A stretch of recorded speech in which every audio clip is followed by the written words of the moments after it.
Hello, and welcome to the Odditorium. I'm Adam, your herd leader, and today I'd like to ask you a question. The beauty of this hobby is the diversity in games, mechanics, themes, and so on. So I thought I'd make a series that touches on some of these differences to get people talking about their viewpoints around the hobby. But before jumping into the first topic, I do want to thank all of the people over at Outside is Overrated that helped me brainstorm and generate some ideas for naming this segment. As much as I didn't want to, I ended up picking one of Tom's ideas, herd mentality. Herd mentality, I believe, is the perfect fit for this type of segment of just kind of throwing an idea out there and hearing the different viewpoints people have on subjects in the gaming world. Tom is the fearless leader over at Outside is Overrated, and they are a podcast and review website that covers all spectrums of the nerd world. They're a really cool bunch, so go check them out, and I'll put a link in the video description. Now, let's jump right into our first topic. One of the board game social media groups I am part of had a question, which it kind of hit home for me because they asked, what do you consider a heavy game? And give an example. I consider myself a heavy gamer, and I prefer heavy games. And I think a lot of my favorite games that are in my top, 10, 5, are all looked at generally from the community as heavy games. But before I give my opinion on what I think is a heavy game or what qualifies certain characteristics of a game to become considered heavy, I wanted to talk about some of the patterns I saw with people in the hobby. So we can kind of break them down into two major groups, and then there's the one comic relief group, which we'll get to. So what is a heavy game to you? One big category would be the rulebook. So we have people saying the length of just pages, just the sheer size of the rulebook. We also have how often do you have to refer back to the rulebook? So examples of this could be either iconography. So obviously games that have a lot of icons that you have to sit there and look up and refer back to the rulebook. That makes a game heavy. Or different mechanics or interactions that keep you referring back to it. So maybe your combat system in your game has a order of operations. So people are constantly referring back to, oh, does this trigger first, or do I get to go first here, or does this resolve after that type situation.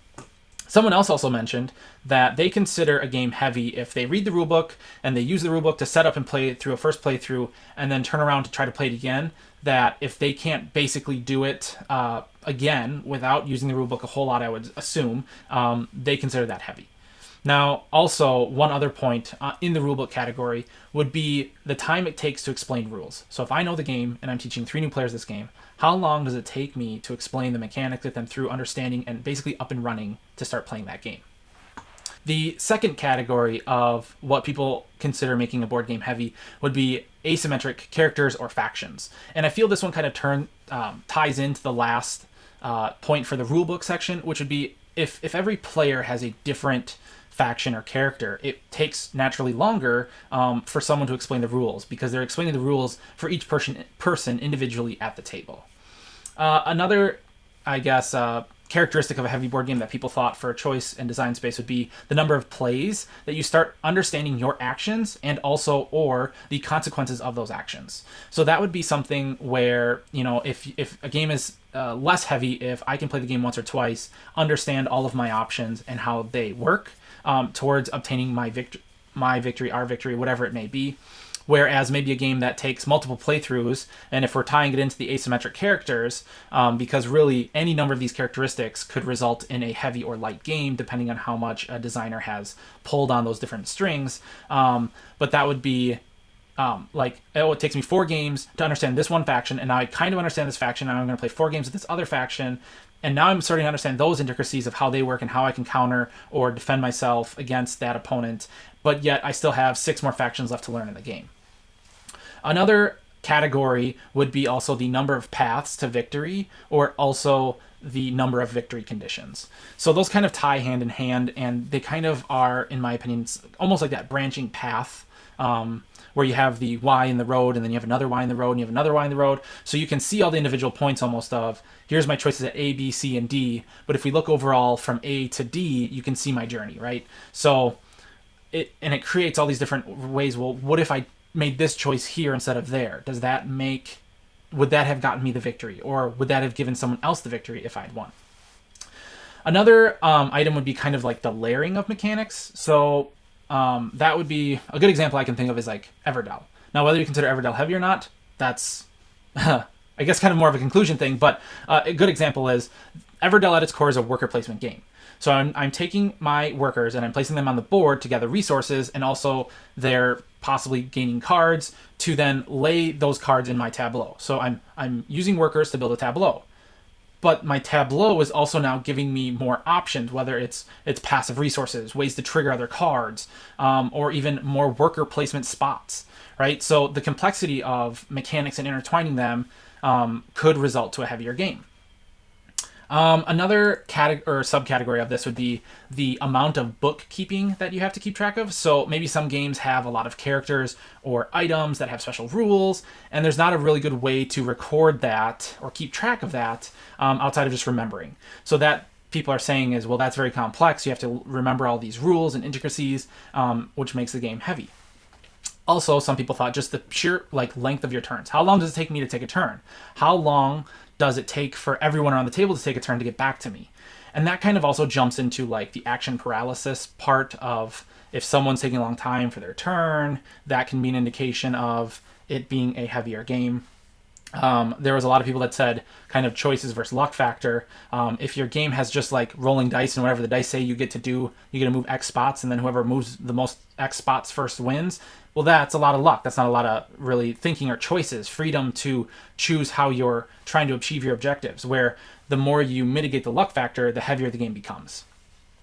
Also kind of tying into a couple of other topics, we have games that require you to follow your opponent's actions or interact with them or learn their factions as well. So that kind of ties into, like I said, a couple of the other topics above, but that also can lead to complexity of a game. And then for the honorable mention of the third subcategory, 2.5, whatever, we have all our jokesters in our hobby because it is ultimately a hobby to have fun. So the last topic I just wanted to mention, Gloomhaven is a heavy game because it weighs 20 pounds. Yes, games these days are getting quite extensive on their components, which also means they are getting more expensive as well. But for the sake of this argument, we're kind of throwing that one out the window because physical weight isn't really a subjective thing, that's more of an objective thing. So, jumping right into it. For me personally, I think what makes a heavy game pulls more from the design space of choice rather than rules. And here's why I say that. For me, you can learn rules.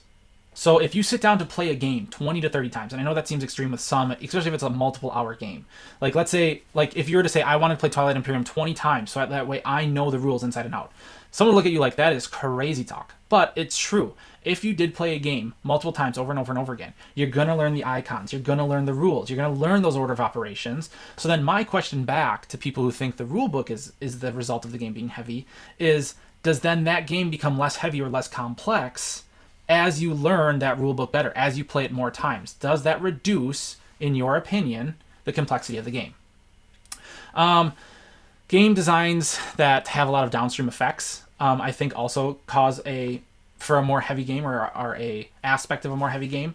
That would be things like, and then if you choose an upgrade, then maybe the other upgrades you don't choose make it so it's less effective to use certain units. That then obviously has effects downstream. So you have to really understand how that works and what you're choosing actively. The multiple paths to victory, I feel, is pretty self-explanatory. The more options a person has, obviously, the more ways the game can become complex, if done well. I mean, like I said, this is all very open-ended and opinionated, but... and then, really, that ties into, not that all heavy games have this, but I feel like most heavy games cause this effect to happen, which is action paralysis, or some people might call it the think tank, or whatever your group calls it, where it's causing players to almost sit there and analyze the board, their tableau, their hand of cards, whatever it may be, and it takes them time to say what really is going to benefit me and push me towards my objective. And I think that comes more from design space rather than just someone looking up a rule, because once you learn that rule, you're not going to have that freezing without complexity per se. So my example that I provided in this post was Cloudspire, and why I said that is it touches a lot of the points that we talk about. It has a big complex rule book, but you do learn it. It has asymmetrical factions, so as you learn those factions, yes, teaching people becomes easier, or those people learn those factions, they know how to counter your faction if you play a lot of versus games. But yes, that comes easier. but then with that, you still have all of those choices within the game. So in Cloudspire, it's basically like the MOBA slash tower defense game. And you have a fortress you can upgrade. You have like minions that you're either upgrading or combining together with groups or sending out on their own. And then you also have heroes. And then you have also towers. So you have all four of those things that you're still having to decide, no matter how well you know the rules, that you're having to, okay, how many minions do I send out in this wave? How many, I have one hero, I've killed a couple things, I can upgrade them. What do I choose for upgrades? Do I choose range? Do I choose damage? Do I choose more health?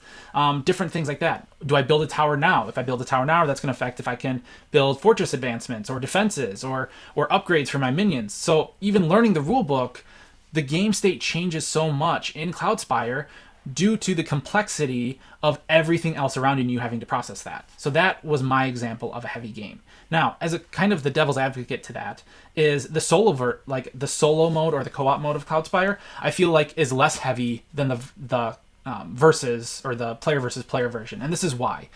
I feel puzzle style games can come in a lot of varieties of complexity, but I've noticed a pattern with them. Once you figure out what that scenario or different, like if you have different setup situations is, and you kind of find what makes that scenario tick, that becomes easier for you. Sure, you can forget it and then you can rediscover the loveliness of a certain scenario. I'm not saying that can't happen, but I've experienced that with Cloudspire, and then a lot of the people also said that's the same with Robinson Crusoe.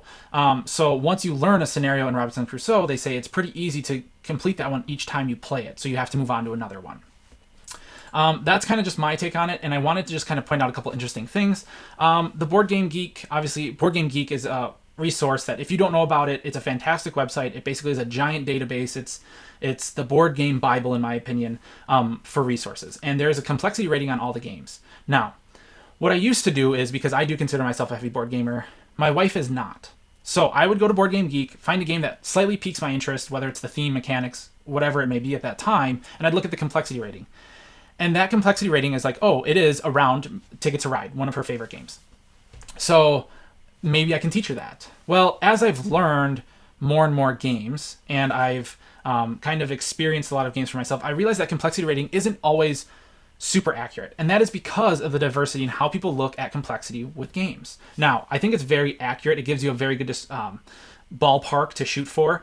But one thing that I guess I kind of consider not a heavy game that a lot of people do would be Gloomhaven. So to me, Gloomhaven is an outlier where I'd say that's more of a medium weight game to me, not heavy. And the reason for that is from my experience of playing it. I have so many cards that I choose each scenario. Yes, you can maybe try to pick different things depending on what the scenario is, but then you also have teammates, right? So you just have to really specialize in one thing. So if you're, let's just say, the attacker of the group or the healer, you kind of know that going into the scenario as you've built your characters together. So to me, the choices in that game aren't hard. It's just whether, you've rolled the right modifier, flipped, I guess, the right modifier. But yes, there are interesting decisions to make, whether do I heal this person and the dual purpose of the top and bottom of the cards. I'm not saying it's not a complicated game. Actually, I love Gloomhaven. I'm just saying I don't think that's a super heavy game personally. Kind of with that, though, I want to leave you with one final thought. The simplest of games can have the most complex decisions. And the perfect example of this is chess. Chess, you can put the rules on basically two 8.5 by 11 sheets of paper, saying here's how you win, here's how you lose, here's some conditions for a tie, and here's every piece with their movement. Go play. Now, that has a very small rule book, but in my opinion, probably could be considered one of the most complex games ever created. And I think to support that, just do a simple Google search and you can find like thousands, if not, there's estimated over 100,000 books written on chess strategy.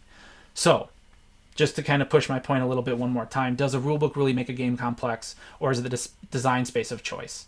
Please, if you disagree with me, that is totally okay. That's what makes this hobby great. There's a game for everyone and of all skills, and maybe even two people like the same game. It's just heavy for one and lighter for another. That's okay. So, if you like what I do here or want to join the herd, please like or subscribe. Or feel free to ask me any questions in the comments below. If you've made it this far, as always, thank you so much for watching. Keep gaming, and don't forget to graze.